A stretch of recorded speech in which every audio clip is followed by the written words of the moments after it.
welcome to you all to Colmaggi this evening. It's my pleasure to introduce the speakers tonight. So Matthias is curator of 16th century Italian paintings at the National Gallery here in London. He is curator of the Credit Suisse exhibition Michelangelo and Sebastiano, which is currently on, and the editor and co-author of the catalogue. He's published mainly on 16th century Venetian drawing, painting, and printmaking, and he's working on a book on tissue and printmaking.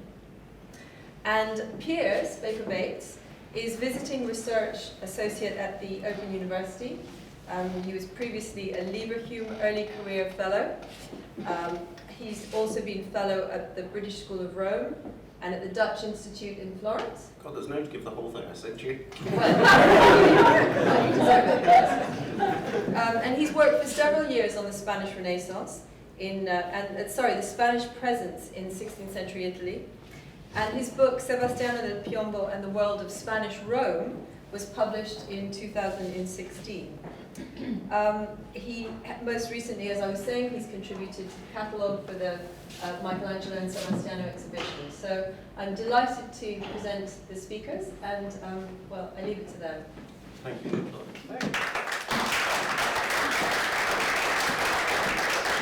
Well, it's a great pleasure, and always lots of fun to talk about this exhibition, which in a way originated through a conversation between Piers and I back in 2014, wasn't it? That's right, yeah.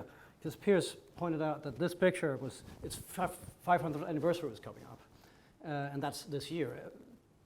Sebastiano started painting this about 500 years ago.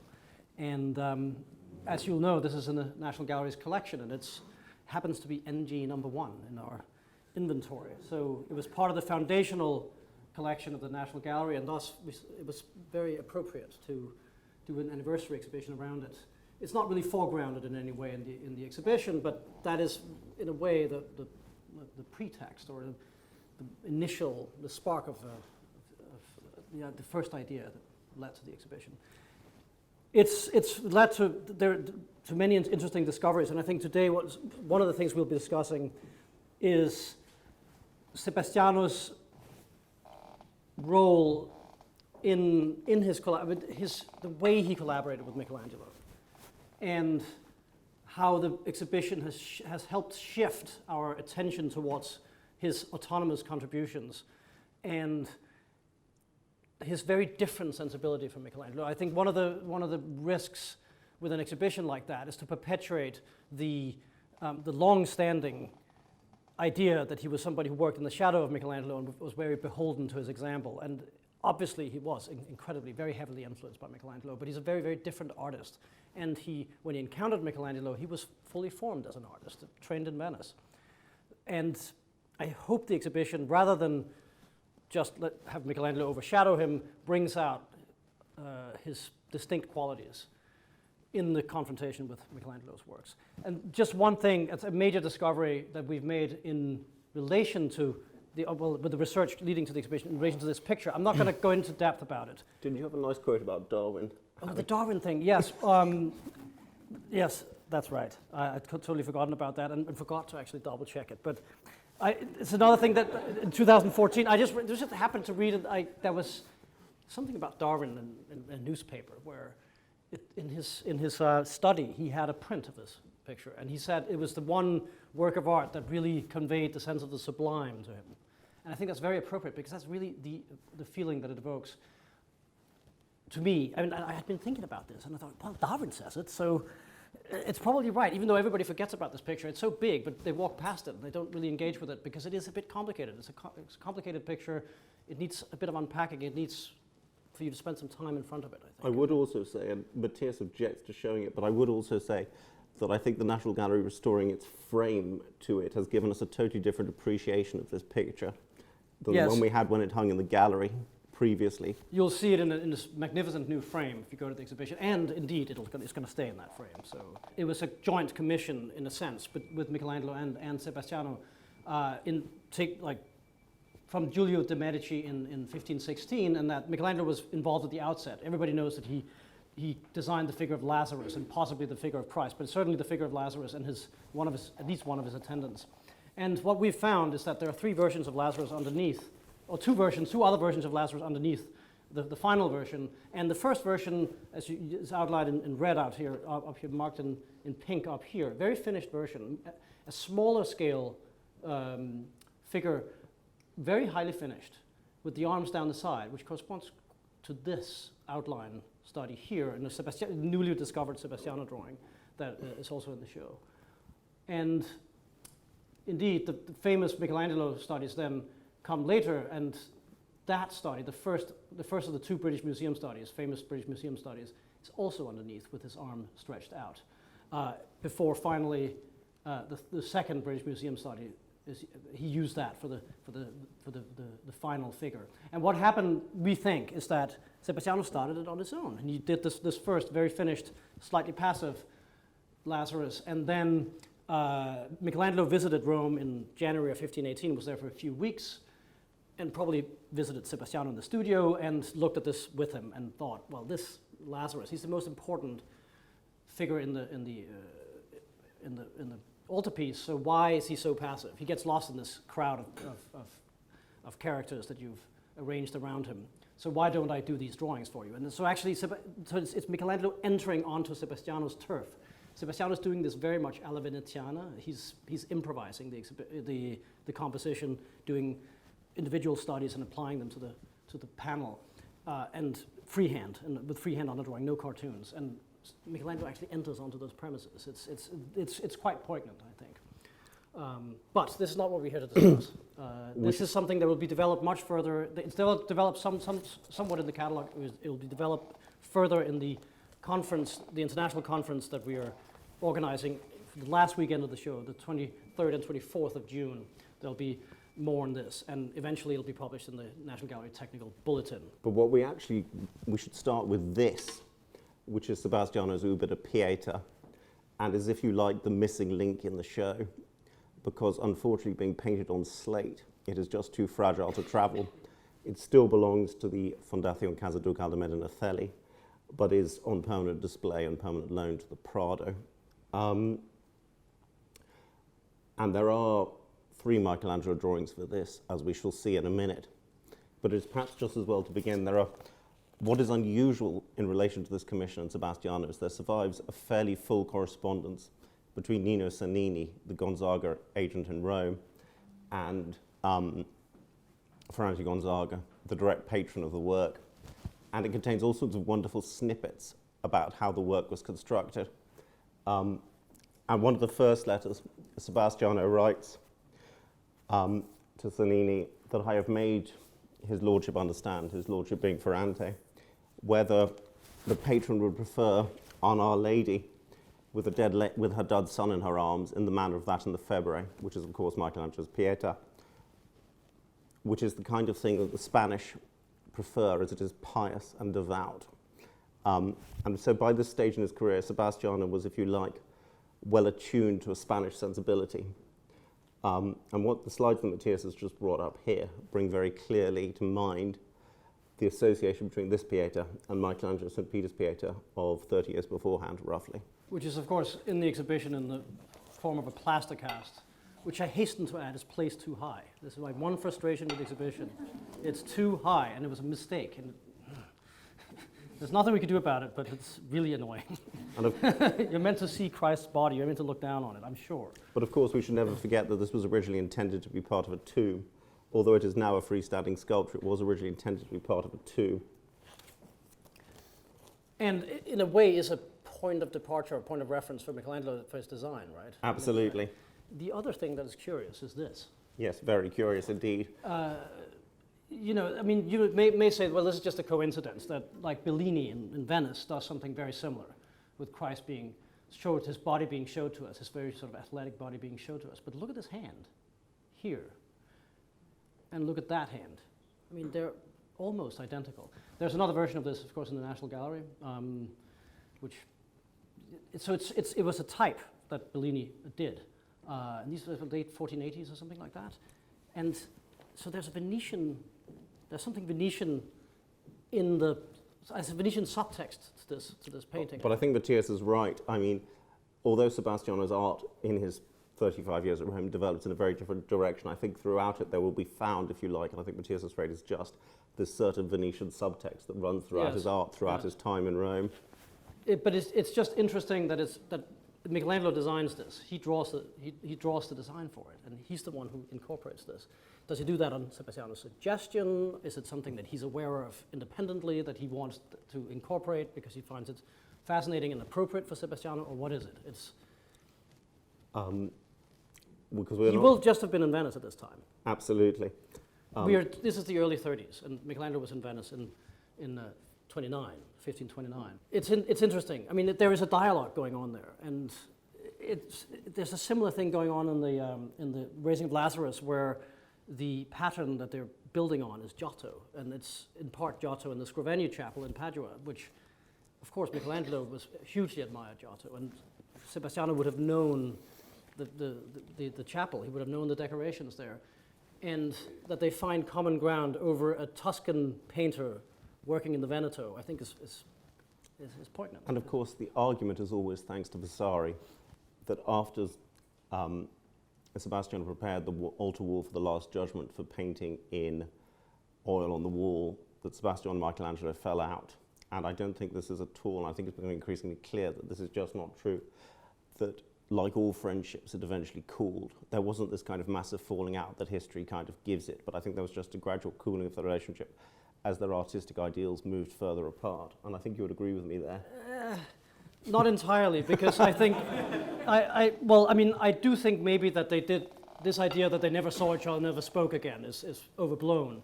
But it's Vasari's account, basically. And Vasari's account comes from Michelangelo. And why would Michelangelo say something, I mean, why would he disparage Sebastiano so heavily, both to Vasari and to Olanda a few years before? There's very similar, almost identical disparaging remarks about Sebastiano that certainly come from Michelangelo. So he must have been pissed off about something. And it's really, Michelangelo is the one who is the cause of Sebastiano's posthumous denigration. Absolutely. And Vasari was the voice of Michelangelo in many ways, and the champion of Michelangelo. Yeah. Something about how he interpreted Michelangelo's drawings. This is an interesting juxtaposition that, again, is the missing link of this, but their last collaboration. And actually, do you think that drawing, what do you think he made? Did he make it in Rome for Sebastiano, or did he make it in Florence and send it to Sebastiano? Because this might have been drawn around the time that Michelangelo came back to Rome and was about to embark on the last judgment before they fell out. But it is based on a now lost antique statue of Laius. Yes. So it is quite probable it was done in Rome, because it is looking here. Michelangelo is very deliberately looking at the antique. Yes. So it is therefore more than likely that it was done in Rome. And when the statue is now lost, but it's recorded in the 17th century engraving, and it's one of the few drawings where Michelangelo's reference to the antique is so obviously clear, which would lead a priori to a Roman provenance, but that is in no case proven. Interesting too is that Michelangelo's extreme and anatomical articulation in his drawings of this type. Also, you see in this arm, which Sebastiano used for this, and then how Sebastiano translates this into sort of a more geometrical. I mean, he does attempt to render the anatomy, but it's flatter and more schematic in a way. He's at least, especially at this stage. I mean, early on, he's more faithful to Michelangelo's drawings, but I think at this point, he simplifies, he abstracts a bit, and does something more geometrical. I mean, this is where the different sensibilities show. He is not interested and indeed not capable of this kind of anatomy. And he's just really not interested in it. But what is interesting is the almost old-fashioned, which the cleaning in 1995 brought out very clearly, is the almost old-fashioned display of the instruments of the Passion. So Mary holds in one hand the veil of the Veronica, and the imprint of Christ's face is on it. And in her other hand, she holds the nails with which he was crucified, and the small object next to Christ is presumably the oil with which his body was washed. And this is a very archaizing. So on the one hand, he's using Michelangelo's drawings, but on the other hand, it's a very archaizing composition. The Uber de Pieta was commissioned for Francesco Los Cobos, who in the 1530s, in terms of Italian affairs and the Spanish, was the most important man. He held no official title, but he was the one who managed everything in relation to Italy for the Emperor Charles V. So if you're an Italian nobleman, Cobos was the man you had to keep sweet. And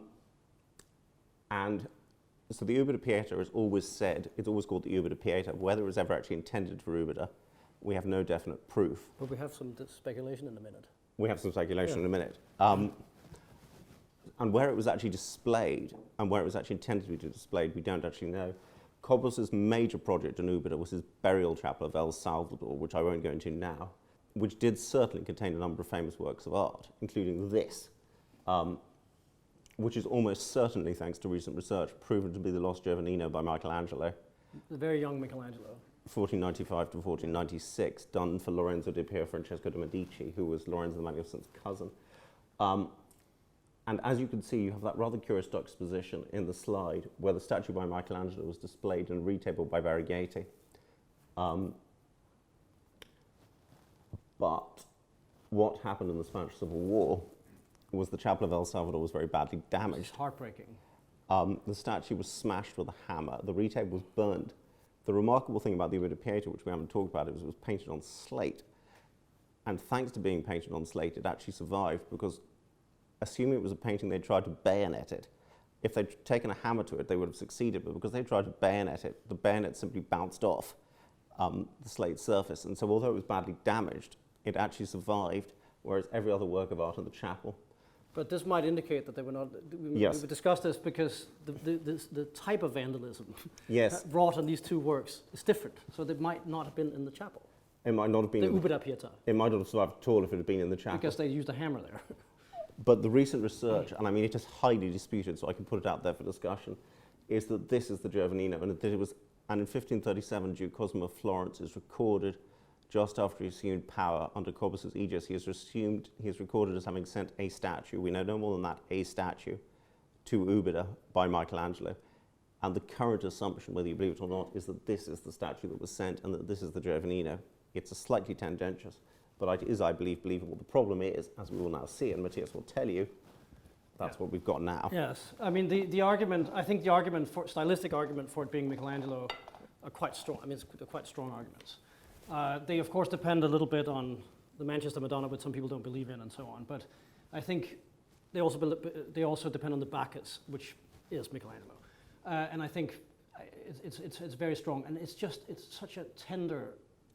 Absolutely, I think it's so heartbreaking that it was smashed.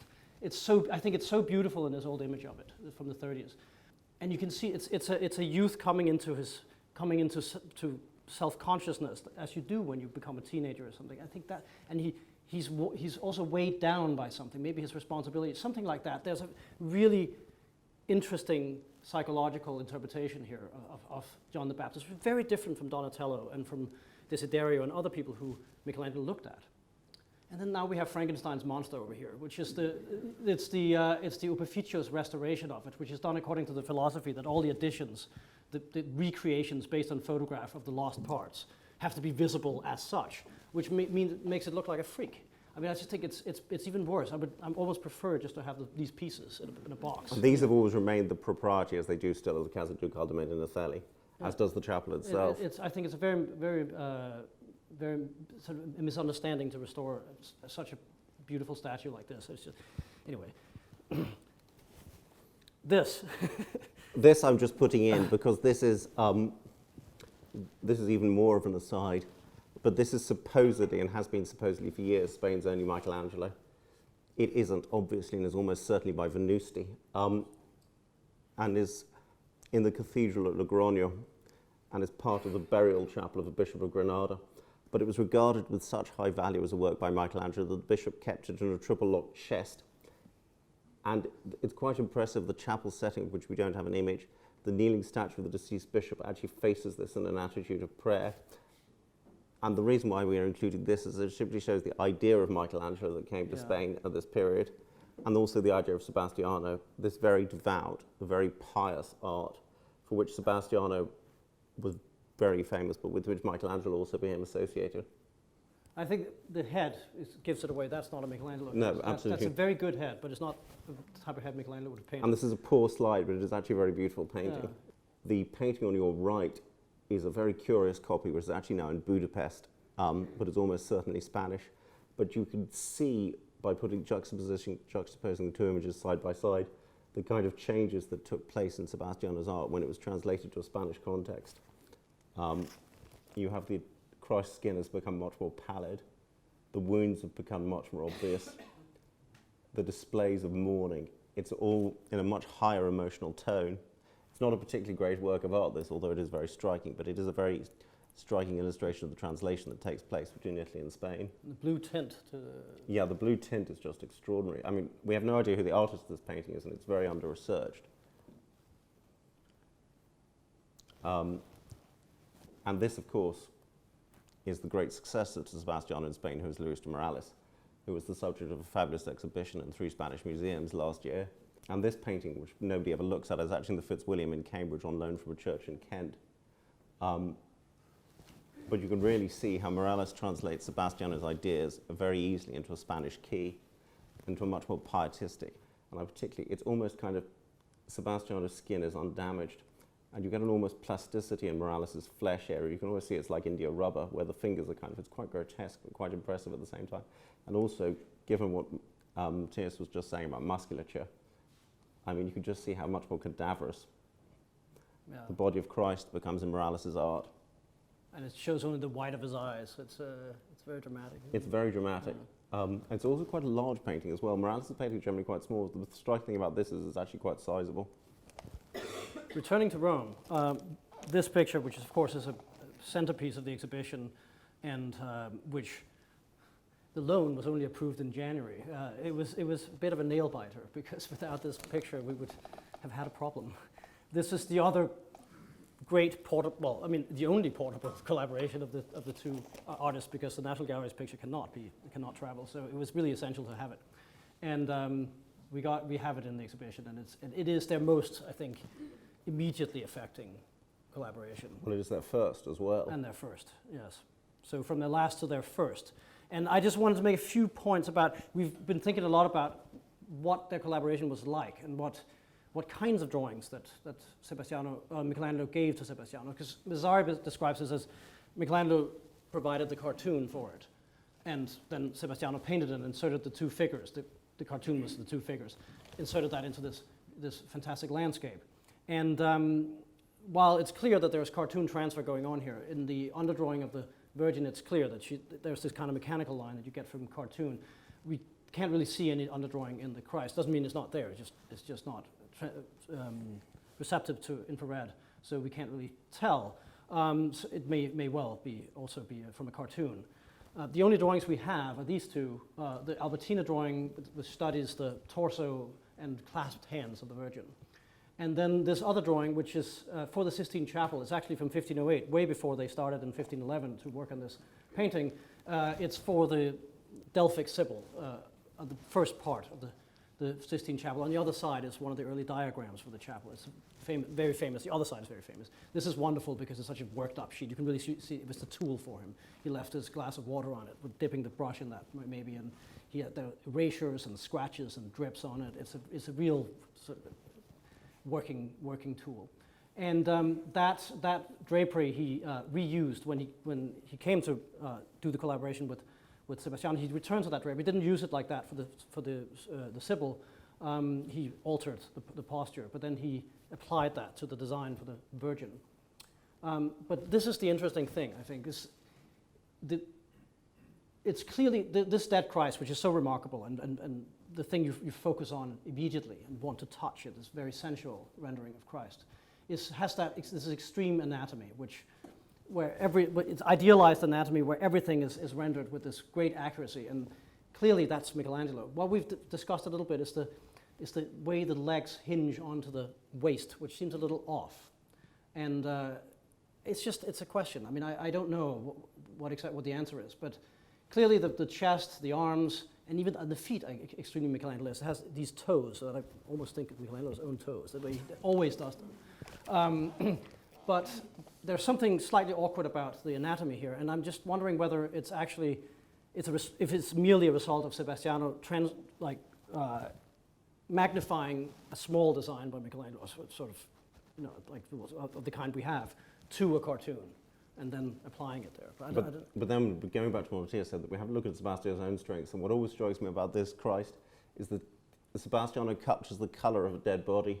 Absolutely. Like nobody else. I mean, most dead Christs look quite unbelievable. I mean, you can almost imagine Sebastiano has been looking at corpses when he paints this colour. It's quite extraordinary. It's less visible in this one, but in this Christ in particular, it's quite extraordinary.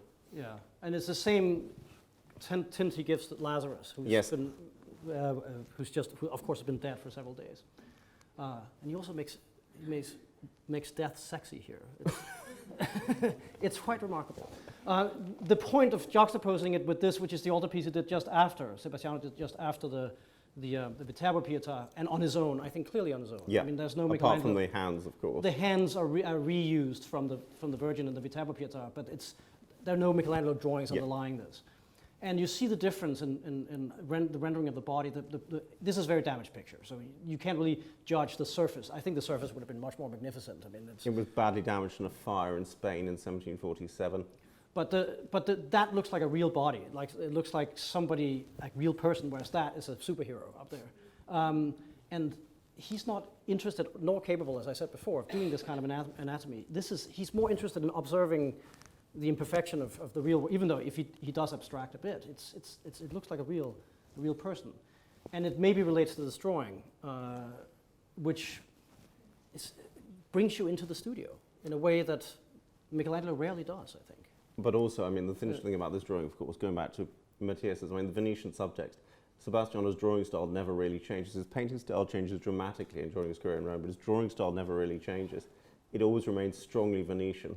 And blue paper, black chalk, painterly use of white highlights and brush and wash and so on. It has the same corrections around the waist that may have led to the complications around the waist of the Viterbo Christ, and which also appear in the Hermitage Christ.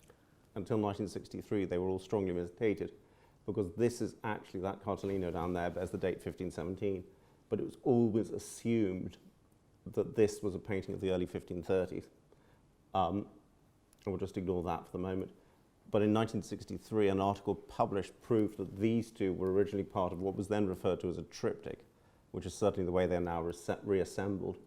And which we've been able to do for the exhibition for the first time since the 17th century. And this is a Valencian copy, which is assumed to show the subject of the third panel. It's a poor quality copy. It is also not at all clear, I've been to suggestion as to what it is, as to what the subject actually is here. This, of course, is the Lamentation. We'll develop that a little more in the conference with that iconography of the... And this is the Descent into Limbo. And just hold that thought in your minds for a minute. So the one thing that I discovered when hanging the pictures, because we have no idea how these were originally, Piers has a pretty good idea, but it's a hypothesis, but how they were placed in relation to each other. And hanging the pictures in the gallery, I noticed this architectural ledge here that actually runs through here and goes into that. And suddenly that became my leveler. That's where I put them in relation to each other. It means that the horizon doesn't align, but this must be meant to align, I think. We should just say, actually, well, of course, we haven't said yet in relation to Spain, that this was a commission from one of Sebastiano's most important early patrons at Rome, who was the ambassador for first to Ferdinand and then for Charles V.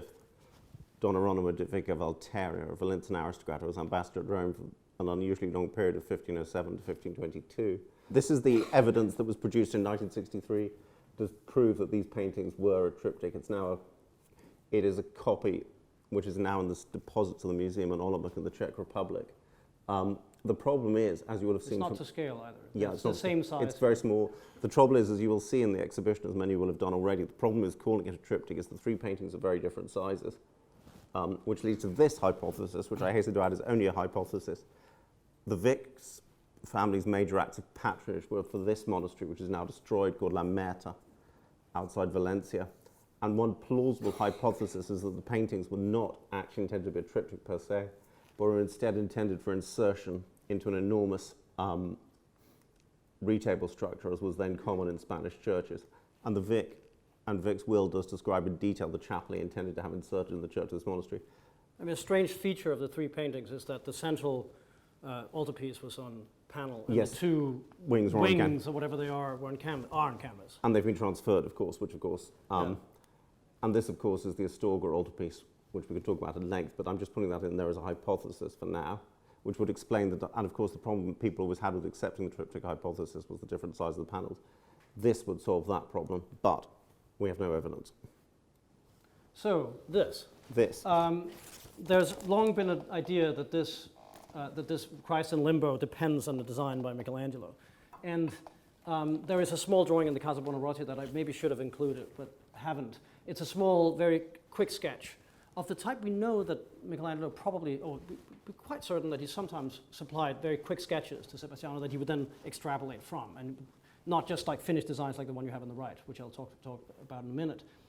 But there's always been this sense that Michelangelo has been involved in the design of this. And I don't know. I mean, I don't know what to think. My sense is that yes, I don't know what you think. I mean, regardless of the Casa Buonarroti sketch, which is not really this figure. But it would be odd, would it not, if Michelangelo was involved in this, but not in the other two panels? Yes, I mean, but these are artists, and they do, you know, unpredictable things. Absolutely. It's, I don't know. It's difficult because it's not entirely Michelangelo as it is here, for sure. But well, it has this fabulous, and you can't really see it in this slide, and Sebastiano brought a number of things with him to remember. One of them, which you can just about see in the background here, is these fabulous, you saw it in the Tempo Pieta, but you could do these fabulous night landscapes like no one else could. And you could really see that in the background here.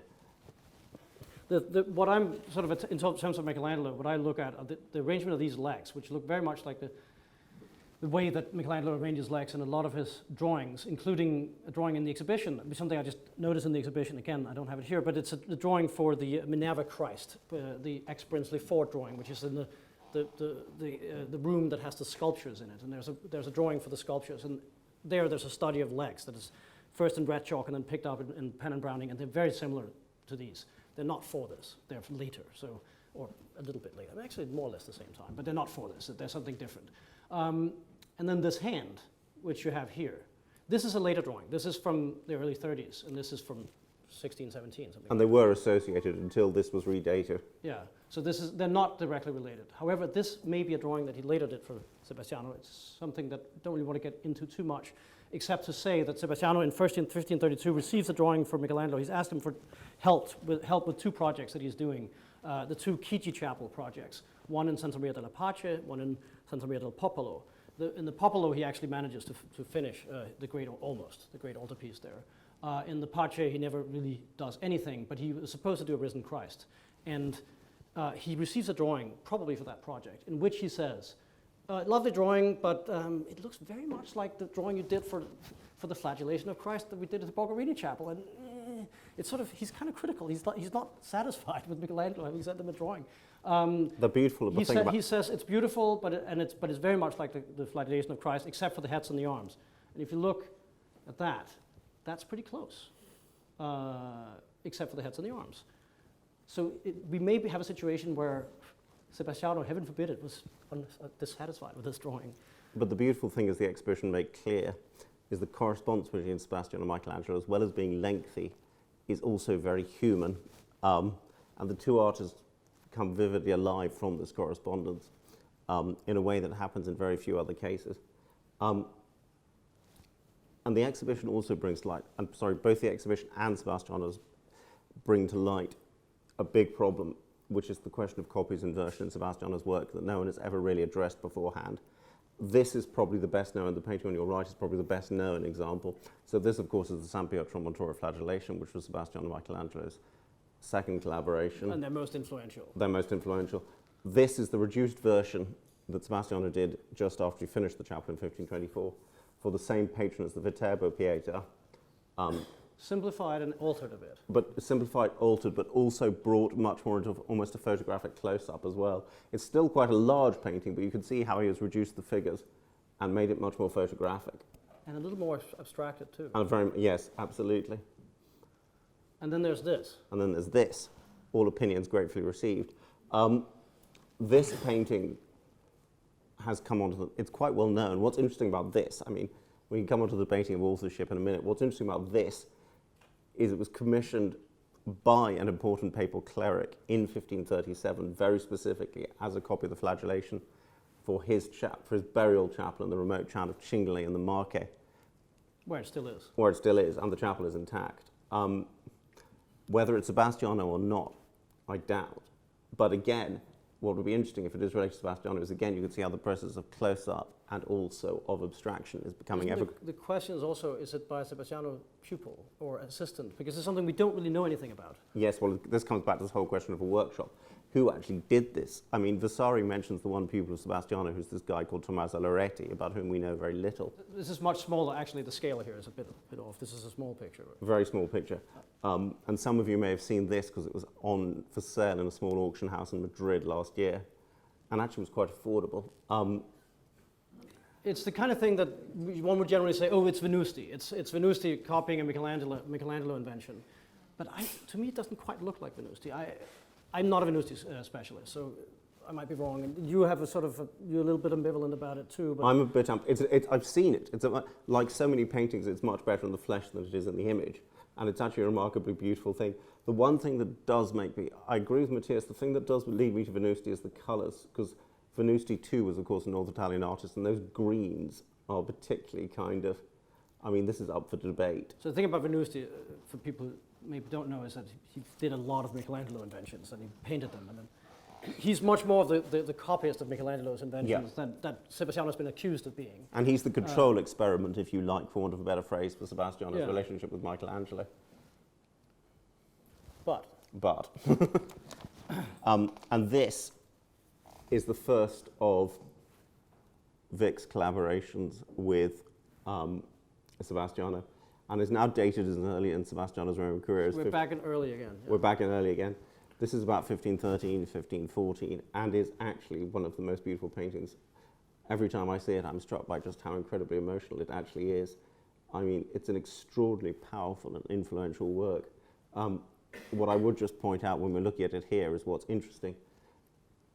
And we've all talked a lot about Sebastiano's relationship with Michelangelo. What is not much discussed, Kathleen Valgaris-Posner talked about 40 years ago, is Sebastiano's relationship with Leonardo, who was in Rome until 1518. I think those heads up there are a very clear example of Sebastiano learning from Leonardo as well. But of course, this is a particularly appropriate painting to show here tonight because... We have this issue. Yeah, we have this issue. We have this issue first. Which maybe just very briefly. Yeah. You published this drawing. I have. That was 12 years ago. Yes. Which is in a private collection and is in the show. Very small, beautiful drawing. A bit weathered by time, but beautiful and probably done from the model. And you published it as a preparatory study for this. Yeah. And I think several scholars have agreed with you that this is an early drawing, quite Venetian in its in its atmosphere. But there's a trouble with dating Sebastiano's drawings unless they're connected to specific paintings because they all look alike. And it does seem to relate to this painting. However, down here you have an arm that seems to bend, and you have folds that are different from what you see over here. That in itself is not necessarily a big problem. I mean, that could just be like how he did the initial study, and then he proceeded to do that. But then we have this drawing, which is also in the show, and which is very difficult to date, but must be probably, I mean, it must be from the 20s. I mean, it's difficult, but there's something on the other side that indicates that it has to be, at the earliest, it's from the 20s. It could be even into the 30s, although I don't think so. But that has the same bend in the arm, the same kind of folds here. It's a wonderful drawing, by the way. It's like a painting. It's a Grisaille painting on blue paper. Or on paper that I've actually dyed blue. To look like Venetian paper, and it's really remarkable, and it's developed on top of a smaller study. You can see the nose of the original Christ and the original eye here, a smaller head that is about the size of that head down there, that upside down here. There was another head, and then he expanded it out, which is also interesting that he does that. I mean, he's already established this painting years before, and then he's still experimenting with this motif. But this goes back to the question of workshop. I mean, Sebastiano revisits like no other artist, certainly in Rome. I mean, there are other examples we could discuss, but Sebastiano revisits motifs, revisits ideas, plays with them. I mean, he's a very kind of he's constantly inventive, but it does focus around certain, yes, exactly. And suddenly there seems to be a genealogy here. These seem to be very related in the placement of the arms, in the drapery folds, which then relate to this, one of his late paintings. Well, this is unusual because it can be dated, and this was a commission for another Castilian ambassador at Rome, the Count of Cifuentes, who was ambassador in 1533 and 1536. And you can see the development from the earlier painting. What's interesting about this one, of course, is it's painted on slate. And it is remarkable, given the fragility of the material, how many of Sebastiano's paintings on slate ended up on Spain Again, something we won't go into tonight, but can be discussed at length. It's now in the Hermitage. It's now in the Hermitage. It's absolutely magnificent. It is a fantastic painting. It has a level of abstraction and an elongation of the face, of the arms. It has these extraordinary fingers that are very Sebastiano-esque. Yeah, the spidery Yeah, fingers. spider is the right word. And they're not directly related to these. These drawings can't be that late, I don't think, and they're not for this painting. But No. it just shows the continuity of Sebastiano thinking about this subject. These must be for another, I think, something, I don't know. And we have 4 Christ carrying the cross by Sebastiano, and arguably more. There are 4 for certain, and there are quite probably more. And just as an aside, I don't know how many of you saw this, but there was a fascinating snippet in the news which came up in the middle of February, where there was They a will farm. certainly not have seen it. It's so obscure. Well, no, it was on the BBC website. Oh, really? Maybe nobody else is addicted to the BBC. But there was a house for sale in Yorkshire which was supposed to have a Christ carrying the cross by Sebastiano hidden in it somewhere. But the headline was, buy a house, get a Renaissance painting. If you can find it. Yeah, because it was hidden somewhere. Okay, so now we come to what Piers was alluding to Earlier. Which really ties into why we're, Why we're here tonight. Yes. This picture. Yes. Which is the painting that Colin Cortez recently sold to the Art Institute of Chicago. And of course, the similarity between the two is quite obvious. This is on canvas, this is on panel. And the panel appears to be Italian, the painting appears to be Italian, it doesn't appear to be a Spanish copy. Absolutely not at all. And if we just go forward one slide, you can see what? That is a Spanish copy. Whereas that. This is, and it's difficult. What is it? I mean, I remember seeing it the first time I saw it. I was invited to see it, which I was very happy about. When I was preparing an exhibition, I was very impressed with it because it really has Sebastiano's technique. It looks like the way he paints, this sort of enamel-like layering of paint and the way he uses lead white and so on. It clearly relates to this very closely, and as I remember, the background's almost exactly. Yeah, I mean it's less detailed, but it's and there's a pentimento down here that you can see in the infrared, which is also in this one.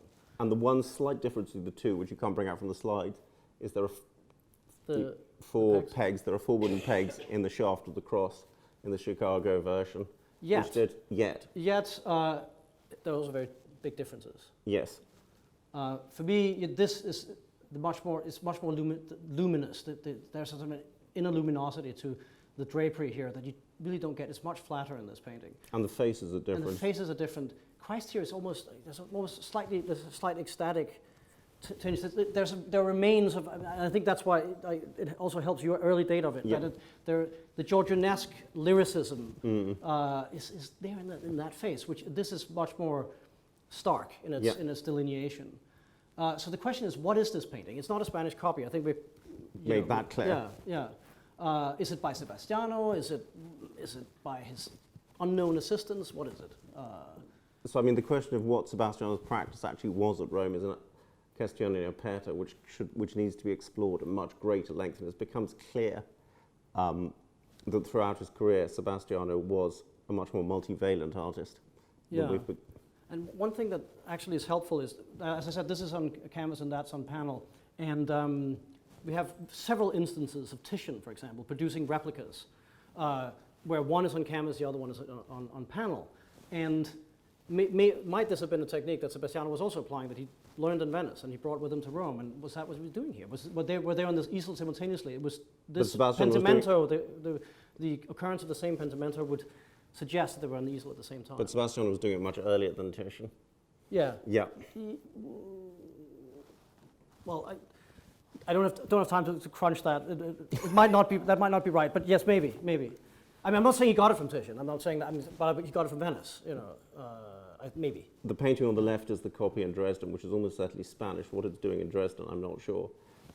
We can pass swiftly on to this. This is the Hermitage picture. And what we see on the right is a kind of touchstone for Sebastiano in Spain, which is actually the first decent image I've ever seen in it.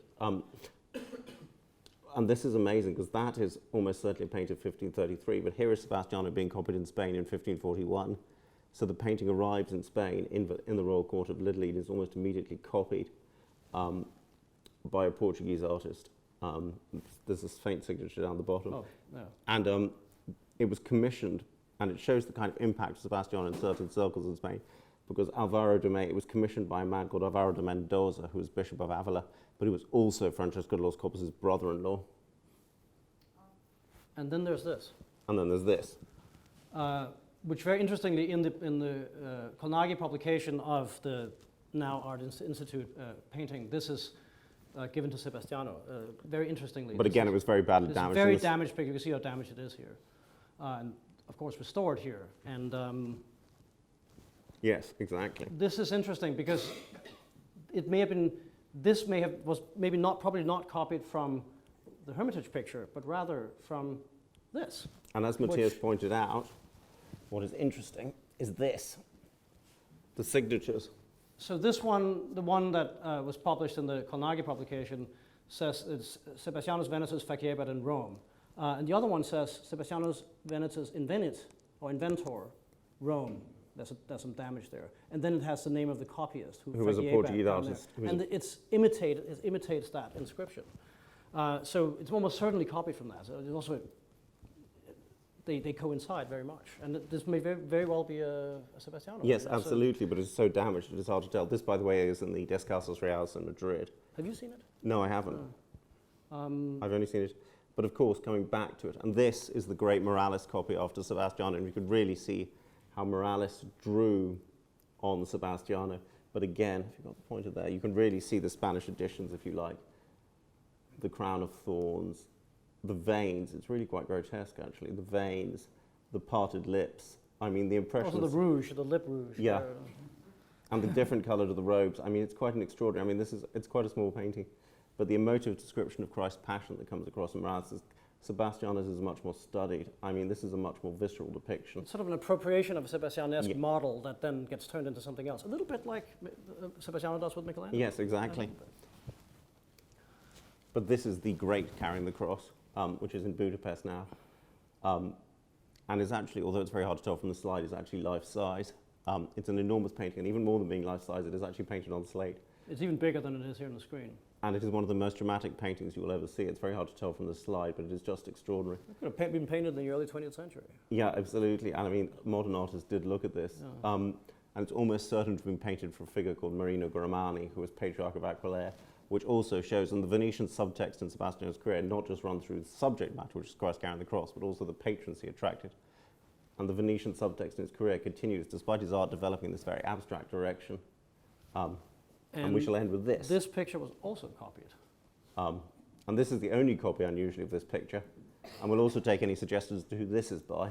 It's in the Borghese. In the Depositi of the Borghese, and is a very, very, I have seen it, it's a very beautiful painting. But who the artist actually is, I have no idea. It looks early 17th century. Yeah, it's been given to Giovanni Di Vecchi, but I think it's too good for Giovanni Di Vecchi. And then that's it. I mean, that's our very quick run through of we should just bring this to attention. Oh yes, we should. Yeah, this is what I was talking about at the beginning. We have this international conference that I do encourage you to consider coming to. You can book on the National Gallery website if you're lucky enough to find the sub-page in which it's on. If Google it, Sebastiano Michelangelo Conference National Gallery, it comes up rather than just go straight to the website. You won't find it. But it's 23rd, 24th of June, and it has a great, I think we have assembled a great roster of scholars from Italy, from America, from around Europe, and of course from Britain. And I think it's going to be fascinating. And it only remains to thank you all very much for coming this evening.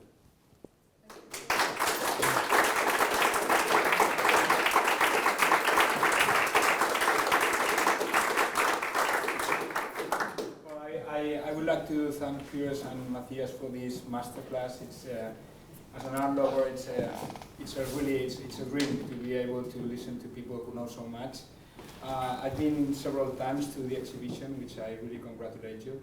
I think that all of us, in a way, we've seen all these paintings in the textbooks, and the way they humanize these gods of Renaissance, it's really amazing. I feel that in a way I get more closer to the painters, I get more closer to our masters.